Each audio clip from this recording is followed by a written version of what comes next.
नमस्कार, बहुत स्वागत है आपका डिबेट लाइव बड़ी बहस मध्य प्रदेश में। मैं हूं आपके साथ अमित शर्मा। नीति आयोग की मध्य प्रदेश में गरीबी घटने वाली रिपोर्ट को लेकर सियासत शुरू हो गई है। मुख्यमंत्री शिवराज सिंह चौहान ने गरीबी घटने वाली रिपोर्ट को लेकर कहा है कि मध्य प्रदेश में 15.94% लोग गरीबी से बाहर हुए हैं। ये केंद्र और राज्य की योजनाओं का फल है। वहीं कांग्रेस ने भाजपा पर निशाना साधते हुए कहा कि ऐसे समय में रिपोर्ट को सामने लाकर बीजेपी डैमेज कंट्रोल में जुटी है। देखिए रिपोर्ट।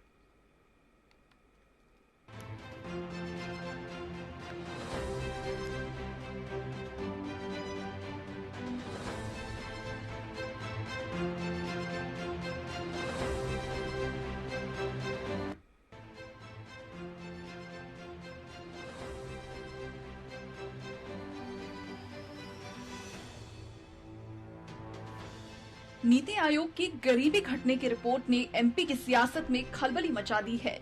बीजेपी इसे अपने सुशासन काल से जोड़कर बता रही है, जबकि कांग्रेस इसे बीजेपी का डैमेज कंट्रोल बता रही है। मुख्यमंत्री शिवराज सिंह चौहान ने गरीबी घटने वाली रिपोर्ट को लेकर कहा कि मध्य प्रदेश में 15.94% लोग गरीबी से बाहर हुए हैं। ये केंद्र और राज्य की योजनाओं का फल है। नीति आयोग की अभी रिपोर्ट आई है, मल्टी डायमेंशनल पॉवर्टी इंडेक्स 2023 उन्होंने जारी किया है और जिसमें उन्होंने बताया कि मध्य प्रदेश में 15.94% लोग गरीबी से बाहर आए हैं। कुल मिला के 1,36,00,000 लोग जो गरीबी की सीमा रहती है उसके बाहर आए हैं, उनकी आय बढ़ी है। ये हमने नीति आयोग के आंकड़े कह रहे हैं, आज अखबारों में भी आपने देखा होगा और मैं समझता हूँ कि मध्य प्रदेश के लिए बड़ी उपलब्धि है। नीति आयोग ने मल्टी डायमेंशनल पॉवर्टी इंडेक्स जारी किया है। रिपोर्ट में दर्शाया गया है कि मध्य प्रदेश में 15.94% लोग गरीबी से बाहर हुए हैं। इसके अनुसार 1.36 करोड़ लोग अब भी गरीबी की सीमा में नहीं हैं। इस पर कांग्रेस के विचार विभाग के अध्यक्ष ने रिपोर्ट को ही झूठा करार दे दिया। उन्होंने कहा कि जब गरीबी दर घटी तो 5 करोड़ लोगों को सरकार मुफ्त में राशन क्यों बांट रही है। नीति आयोग की रिपोर्ट बहुत ही आश्चर्य में डालने वाली है। अगर 15.9% लोग गरीबी रेखा से ऊपर उठ चुके हैं मध्य प्रदेश में, तो फिर 5 करोड़ लोगों को मुफ्त राशन क्यों खिलाया जा रहा है? या तो ये घोटाला है या वो घोटाला है। इस बात की समीक्षा नीति आयोग को भी करनी चाहिए और मध्य प्रदेश सरकार को अपने वो आंकड़े साया करना चाहिए, सामने लाना चाहिए जो उन्होंने नीति आयोग को प्रस्तुत किए, जिसके आधार पर ये रिपोर्ट बनी है। मध्य प्रदेश की जनता आज जो है गरीबी से तरस रही है। मध्य प्रदेश की जनता आज उस परिस्थितियों में जी रही है जहां उसको 5 किलो गेहूं मिलने से ही उसका की आजीविका चल रही है। वहां पर इस तरह के आंकड़े भ्रमित करने वाले हैं और इनकी जो है सत्यता की जांच होनी चाहिए। नीति आयोग की रिपोर्ट को सभी राजनीतिक दल अपने अपने ढंग से सियासी मायने निकाल रहे हैं। बीजेपी इसे सुशासन का फल बता रही है तो कांग्रेस इसे चुनाव से पहले डैमेज कंट्रोल बता रही है। बहरहाल इस तरह की रिपोर्ट से चुनावों पर कितना असर होगा, ये तो भविष्य के गर्भ में ही छिपा है। तो आज हम इसी विषय पर चर्चा करेंगे और इसके लिए हमारे साथ खास मेहमानों का पैनल भी जुड़ चुका है। सबसे पहले हम उनका स्वागत करेंगे। हमारे साथ भाजपा नेता सचिन वर्मा जी जुड़े। सचिन जी, बहुत बहुत स्वागत है आपका। वरिष्ठ पत्रकार पंकज पाठक जी इस डिबेट का हिस्सा है। पंकज जी, आपका भी बहुत बहुत स्वागत है। कांग्रेस प्रवक्ता कमलेश जयराम खातरकर जी भी इस डिबेट का हिस्सा है। कमलेश जी, आपका भी बहुत बहुत स्वागत है। कमलेश जी, जिस तरह से नीति आयोग की रिपोर्ट आई, मुख्यमंत्री ने इसे एक बड़ी उपलब्धि के तौर पर बताया, क्योंकि जो इस इंडेक्स में बातें कही गई हैं 15.94%, जिसका मतलब होता है कि मध्य प्रदेश की आबादी के 1,36,00,000 लोग करीब ऐसे हैं जो कि गरीबी से बाहर आए हैं। क्यों इस रिपोर्ट पर आपत्ति है आपको और क्या इस रिपोर्ट को कांग्रेस नहीं मानती, दरकिनार करती है? कमलेश जी। सबसे पहले तो मैं जी कि शिवराज सिंह चौहान जी हमेशा एक बात को कहते हैं कि हम 5 करोड़ लोगों को मुफ्त राशन दे रहे हैं 5 किलो प्रति माह की दर से जी। तो क्या ये झूठा है या नीति आयोग की रिपोर्ट झूठी है? जी। गरीबी रेखा के नीचे रहने वाले लोगों को ही मुफ्त राशन उपलब्ध कराया जाता है पीडीएस सिस्टम के तहत जी। अब शिवराज सिंह चौहान सरकार के दोनों दावों में विरोधाभास है। इन विरोधाभासों को सरकार को स्पष्ट करना चाहिए। जी मध्य प्रदेश में बेरोजगारी की दर बढ़ती जा रही है, जी शिक्षा का स्तर गिरता जा रहा है, नए उद्योग, नए इन्वेस्टमेंट मध्य प्रदेश में आ नहीं रहे हैं, जी और भी सामाजिक न्याय की व्यवस्था बिगड़ती जा रही है।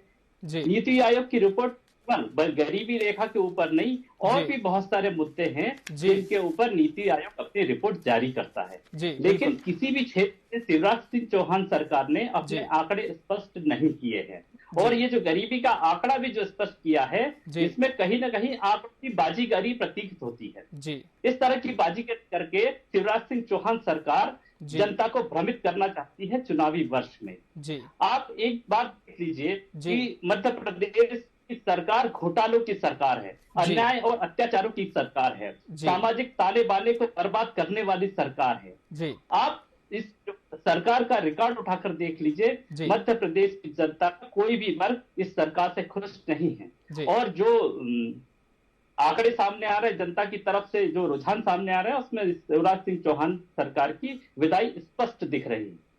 इसलिए जी नीति आयोग की रिपोर्ट को सरकार ने क्या आंकड़े उपलब्ध कराए जिसके ऊपर ये जी रिपोर्ट जारी हुई है, इन आंकड़ों को सरकार को स्पष्ट करना चाहिए। और जी एक और बात मैं कह देना चाहता जी हूं, या मेरा भारतीय जनता पार्टी के प्रवक्ता से एक सवाल है जी कि सरकार ने अभी तक स्पष्ट नहीं किया है जी कि मध्य प्रदेश में वर्तमान स्थिति में जी योजना नीति आयोग की रिपोर्ट के अनुसार गरीबी जी रेखा के नीचे कितने लोग हैं, कितने प्रतिशत लोग हैं, या जनसंख्या में इनको कन्वर्ट करके कितने लोग इसके गरीबी रेखा के अंतर्गत आते हैं। ठीक है, सचिन जी से जवाब ले लेते हैं। सचिन जी, जिस तरह से कमलेश जी कह रहे हैं कि नए उद्योग मध्य प्रदेश में आ नहीं रहे हैं, सिर्फ आंकड़ों की बाजीगरी मुख्यमंत्री बताते हैं, 5 करोड़ गरीबों को राशन मुफ्त दे रही है सरकार, ऐसा सरकार का दावा है। फिर ये जो आंकड़ा है उस हिसाब से गरीबों का बहुत कम हुआ। साथ ही एक और सवाल उन्होंने पूछा है भाजपा से कि मध्य प्रदेश में वर्तमान स्थिति में कितने बीपीएल परिवार है और जनसंख्या में इतनी इनकी संख्या कितनी है, सरकार इसे स्पष्ट क्यों नहीं कर रही है?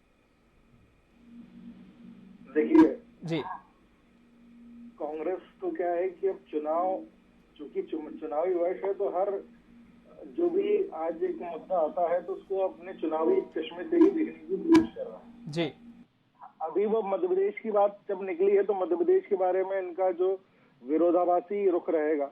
अभी मैं अगर इनसे ये पूछूंगा कि रिपोर्ट में सबसे ज्यादा गरीबी कम होना बिहार में बताया है और राजस्थान में भी उन्होंने गरीबी जी की रेखा से करीब 15% लोगों को कम होना बताया है। तो ऐसी स्थिति में जब बिहार की बात होगी तो कांग्रेस बोलेगी कि नहीं रिपोर्ट सही है, जी जब राजस्थान की बात होगी तो बोलेगी कि हाँ रिपोर्ट सही है। आऊंगा कमलेश जी आपके पास, फिर आऊंगा नहीं कर रहे हैं कि मतलब बिहार में क्या। आप मेरा जवाब सुने। जी आप जी मेरा- कमलेश जी मेरा- आपको मेरा मौका है- दिया गया था, मैं फिर आपके पास आऊंगा। सचिन जी को बात पूरी करने दीजिए। जी सचिन जी आपकी बात पूरी करें। जब एक राष्ट्रीय स्तर पर जी एक इसकी जिम्मेदार एजेंसी, जी एक ऑर्गेनाइजेशन, नीति आयोग जैसा ऑर्गेनाइजेशन जी जब इस तरह के आंकड़े लाता है जी और सारे राज्यों के बारे में लाता है तो ये विरोधाभासी बातें करते हैं कि पहले बोलते हैं कि जो मध्य प्रदेश है उसका आंकड़ा गलत है। अभी नेशनल लेवल पे जब इनसे क्वेश्चन होना शुरू हो जाएंगे तब ये राजस्थान और बिहार के बारे में विरोधाभासी बातें करेंगे। तो मेरा एक प्रश्न है या मेरा ये एक स्पष्ट कर दिया जाए कि ये पूरी रिपोर्ट को गलत मान रहे हैं या सिर्फ मध्य प्रदेश के बारे में इनका ऑब्जेक्शन है। चलिए इनसे जवाब जरूर लेंगे, लेकिन वरिष्ठ पत्रकार पंकज जी का हम रुख करेंगे इस वक्त। पंकज जी, भारत सरकार द्वारा संचालित ये पूरा संस्थान है नीति आयोग, जिसकी रिपोर्ट और इस पर सियासत अब हो रही है। लेकिन पंकज जी, क्या ये जो रिपोर्ट है, जिस तरह से कांग्रेस सवाल उठा रही है कि जब सरकार दावा करती है कि 5 करोड़ गरीबों को तो हम मुफ्त राशन दे रहे हैं और ऐसे में ये जो आंकड़े हैं वो बहुत कम है, तो क्या इस पर सवाल उठना लाजमी है? आपसे समझना चाहेंगे इसके संदर्भ में हम। पंकज जी, एक समय के जो परिवर्तन के साथ जो समय बीतता जा रहा है लगातार, तो मुझको नहीं लगता कि गरीबी का ग्राफ जो है वो बहुत ज्यादा ऊपर की तरफ है। क्योंकि अब ये जो आरोप लगा है कि 5 करोड़ लोगों को जो राशन बांटा जा रहा है और इसके अलावा जो और भी मुफ्त की योजनाएं चलाई जा रही हैं, तो मेरा इसमें मानना ऐसा है कि इन योजनाओं के कारण, क्योंकि अधिकांश इस सरकार की योजनाओं में मुफ्त की काफी योजनाएं हैं, ढेरों हैं, और इस प्रकार अभी भी ये इसका क्रम जो है वो थमा नहीं है, वो लगातार चलता जा रहा है और अभी और चलेगा चुनाव तक, वो अंतहीन है ये। तो एक तो ये भी फैक्टर है कि थोड़ा सा उससे जीवन स्तर तो उठता है। अगर आप कुछ चीजें मुफ्त में देंगे तो आपकी जो परचेसिंग पावर है वो बढ़ जाएगी, क्योंकि मुफ्त में पैसा भी दिया जा रहा है और मुफ्त में सामग्री भी दी जा रही है। और उस तबके को जहां उसको सरकार ये सोचती है कि यहाँ इसको जरूरत महसूस कर रहे हैं, और राजनीतिक कारणों से भी और चुनाव के कारणों से भी, और ये सबको मालूम है कि ये पैसा कहाँ से आ रहा है, सरकारी खजाने से, और सरकारी खजाना कहाँ से बन रहा है, मध्यम वर्ग के कर संकलन से सरकारी खजाना तैयार हो रहा है। सरकार के पास कोई और तो आय के स्रोत है नहीं। तो ये दोनों चीजें हैं, कुछ स्तर बढ़ा भी है, लेकिन हाँ ये बात जरूर है कि ये सारी चीजें चौंकाने वाली हैं, और ऐसा कदाचित पहली बार नहीं हो रहा है। पहले भी चुनावों में प्राय हुआ है कि राजनीतिक दल, इस प्रजातांत्रिक समय में मैंने देखा है कि राजनीतिक दल जो है चुनाव के समय इस तरह की चीजें ज्यादा सामने लाते हैं, इस तरह की रिपोर्ट सामने आती हैं, इस तरह की योजनाएं सामने आती हैं, इस तरह का प्रचार किया जाता है, इस तरह की योजना। अभी आप देखिए कि अखबारों में बड़े बड़े विज्ञापन आ रहे हैं कि उन योजना का शुभारंभ, इतने हितग्राहियों को वितरण। तो अगर ये सारी चीजें 5 साल, और ये चीजें मुफ्त की होती हैं, ज्यादातर मुफ्त की होती हैं, और इतनी योजनाएं हैं शासन की, इतनी योजनाएं हैं उस वर्ग के लिए जो निचला वर्ग है, जो कमजोर वर्ग है, जो अनुसूचित वर्ग भी है, अनुसूचित जाति का और जनजाति का भी वर्ग है, कि उनको ये मालूम ही नहीं है कि वो कितनी योजनाएं उनके लिए चलाई जा रही हैं। यहाँ तक कि जो विभाग हैं, संबंधित विभागों की जिनकी योजनाएं हैं, उनके पास भी उन अपनी योजनाओं के सर्कुलर नहीं है। यानी अराजकता की स्थिति यह है कि सरकार की प्रशासन के अधिकारियों को भी नहीं मालूम होता है। अगर आप कभी किसी चीज की आवेदन लगाने जाएंगे तो अधिकारी कहते हैं कि आप वो सर्कुलर लाके बता दीजिए, इसमें वो सर्कुलर अटैच कर दीजिए। अरे भाई, आपकी योजना है, आपके पास सर्कुलर नहीं है, या शासन का कोई सर्कुलर आपके पास नहीं है जो आपके विभाग से संबंधित है। तो ये जो एक प्रशासनिक अराजकता है, इसके कारण भी लोगों को नुकसान होता है। मगर मेरा कहना है स्तर और उठ सकता है अगर सरकारी योजनाओं का सही ढंग से क्रियान्वयन किया जाए, तो थोड़ा सा स्तर में और भी सुधार आएगा। और हाँ, ये बात सही है कि अब हाँ, आंकड़ों में जरूर कुछ विरोधाभास हो सकता है, और विपक्ष का भी कहना हो सकता है कि वो सही हो कि ये कुछ ज्यादा आंकड़े बताए जा रहे हैं। लेकिन हाँ, आंकड़ों ज्यादा हो सकते हैं, लेकिन मैं ये मानता हूँ कि स्तर में कुछ तो सुधार आएगा, क्योंकि समय के साथ लोग आगे बढ़ेंगे। आप देखिए ना, सड़कों पे कारों की रैलियां निकल रही हैं, जाम हो रहे हैं। ये कहाँ से, ये पैसा सब कहाँ से आ रहा है? बड़े शहरों की तो और भी बुरी स्थिति है, यहाँ पे बड़े बड़े फ्लाईओवर बन गए हैं, तो वहाँ भी उस बात भी सुधार नहीं आया है। तो इसका मतलब ये है कि बाजार में पैसे की आवक काफी हो रही है। जी, ठीक है। कांग्रेस प्रवक्ता कमलेश जयराम जी का हम रुख कर लेंगे। कमलेश जी, इसके पहले चर्चा में सचिन जी ने सवाल उठाया था कि नीति आयोग तो सिर्फ मध्य प्रदेश के संदर्भ में नहीं बल्कि देश भर के विभिन्न राज्यों के विषय में अपनी रिपोर्ट जारी कर चुका है। यूपी की हम जहां तक बात करें तो वहां पर लगभग 3 करोड़ लोग ऐसे बताए गए हैं कि जो गरीबी रेखा से बाहर आए हैं। सचिन जी ने यह कहा है कि क्या कांग्रेस पूरे आयोग की रिपोर्ट पर सवाल उठा रही है, या फिर जो आपत्ति है वो सिर्फ मध्य प्रदेश के संदर्भ में है? मेरी आपत्ति तो मध्य प्रदेश के संदर्भ में है जी। लेकिन मैं एक बात फिर कहना चाहता हूँ जी, पाठक जी की एक बात से मैं असहमत हूँ कि आपने मुफ्त की योजनाओं के तहत मुफ्त जो धनराशि या कुछ सुविधाएं देने का काम किया है, लेकिन उसके अनुपात में महंगाई उससे कई गुना ज्यादा अधिक बढ़ गई है। आप पिछले 2014 के बाद से गैस सिलेंडर के दाम देख लीजिए। जो कांग्रेस सरकार में 390 रुपए का था, वो आज 1150 रुपए का है।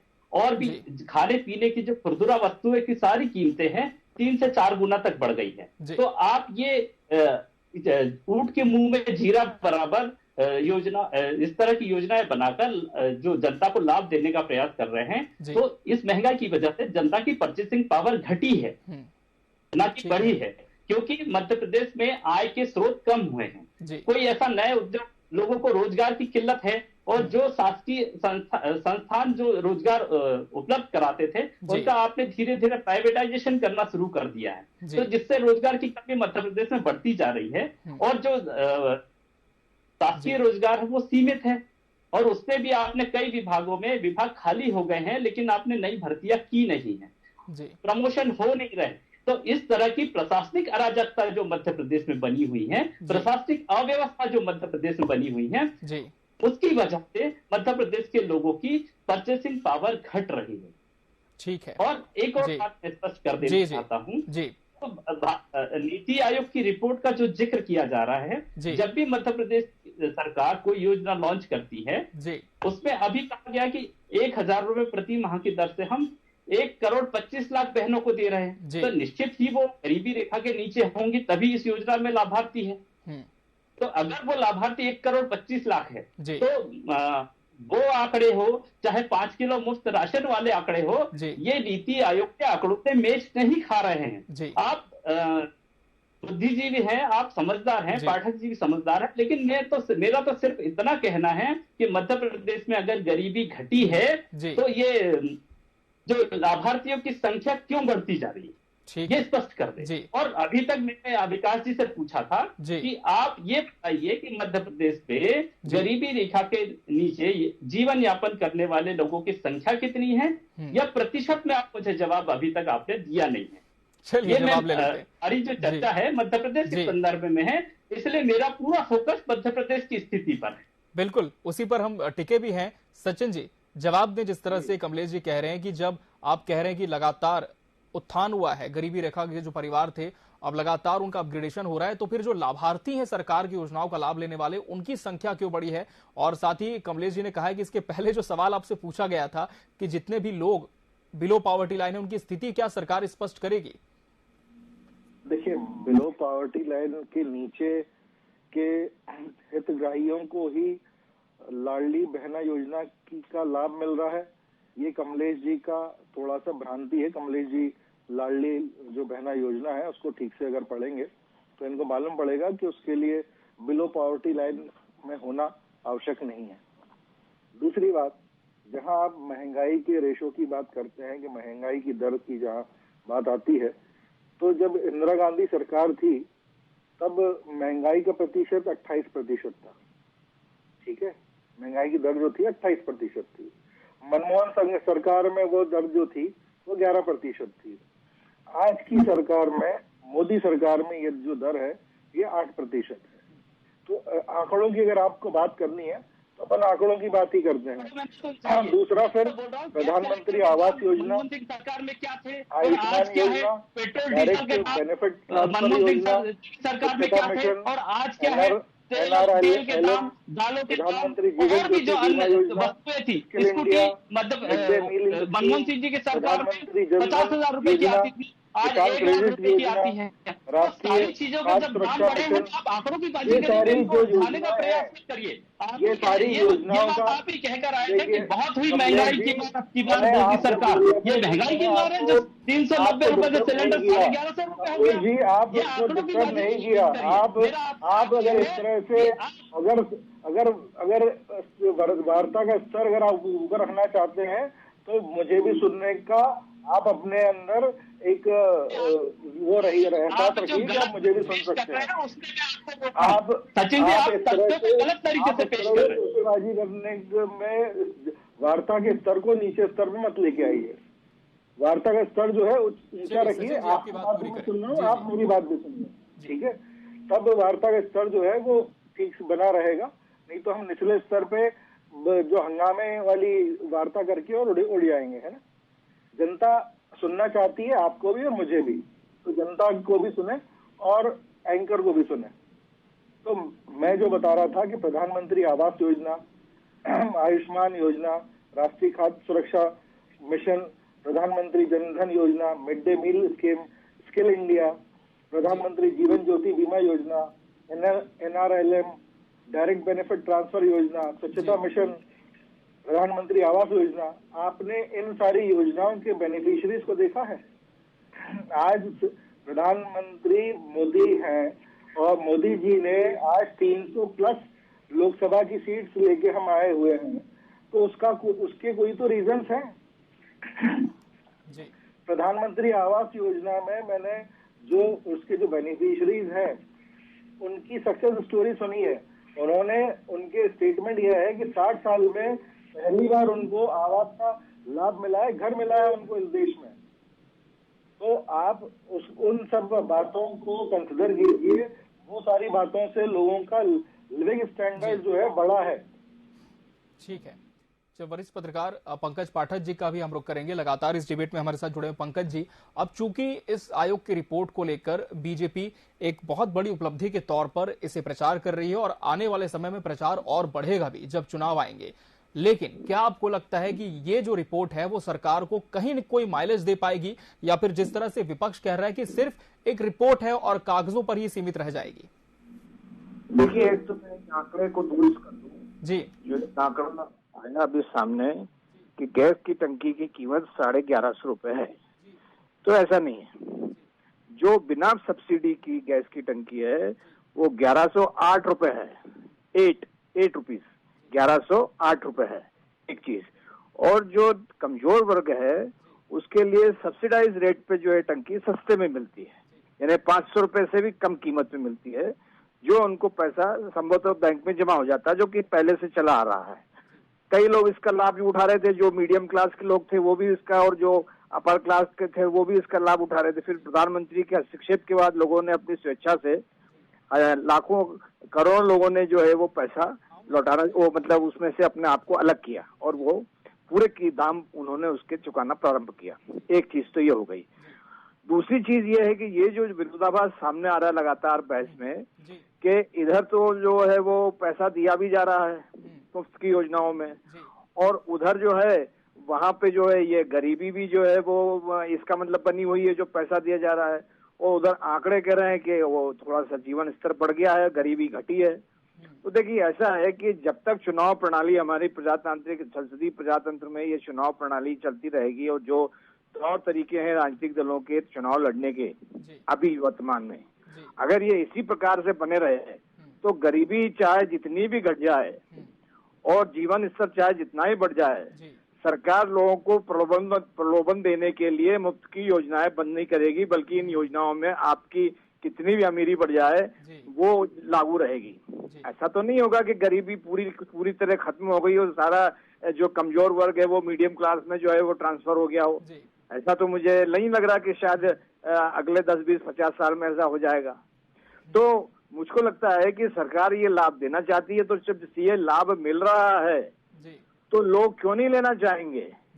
भले उनके जीवन का स्तर कैसा भी हो, वो गरीबी रेखा के नीचे हो चाहे ऊपर हो, और अभी तो जो बीपीएल के लोग हैं तो इसका मतलब बिलो पॉवर्टी, तो मतलब बिलो पॉवर्टी लाइन तो वो है ही, उनका कार्ड बना हुआ, उनके लिए आयुष्मान योजना, उनके लिए दर्जनों योजनाएं हैं उनके लिए। तो अभी तो कहा जाता है कि जन्म से लेकर मृत्यु तक अनेक योजनाएं हैं।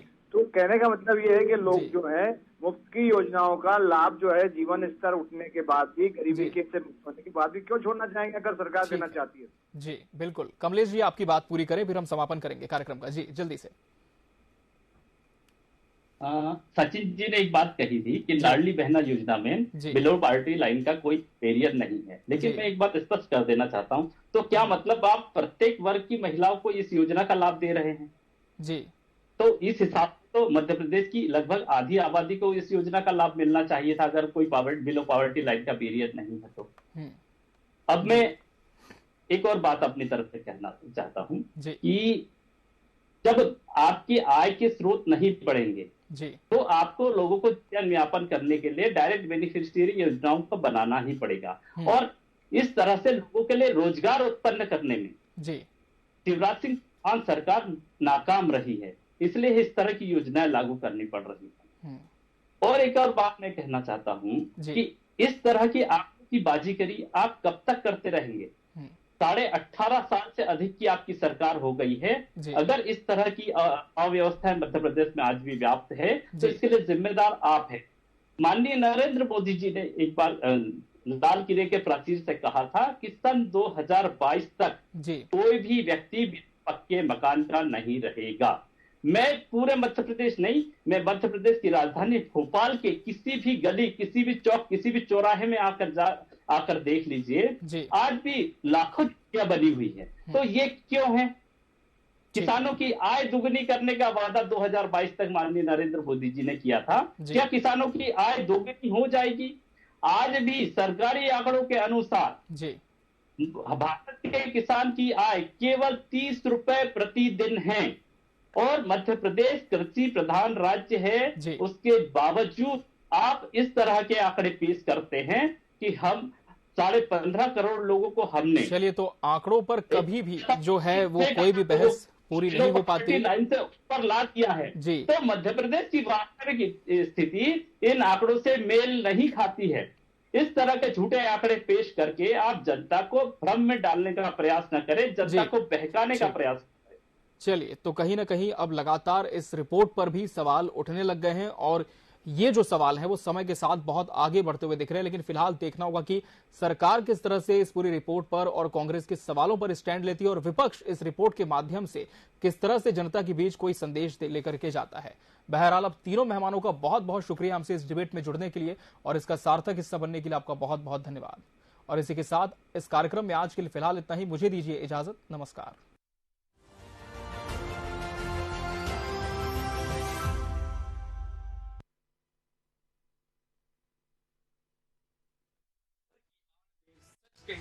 छिपने लगे, कभी न लड़खड़ाने वाली आवाज, आगाज से अंजाम तक पहुंचने का जुनून, सच्चाई के साथ खड़े रहने का हौसला, सच के लिए खुद को झोंकने का जज्बा, आप तक पहुंचाएंगे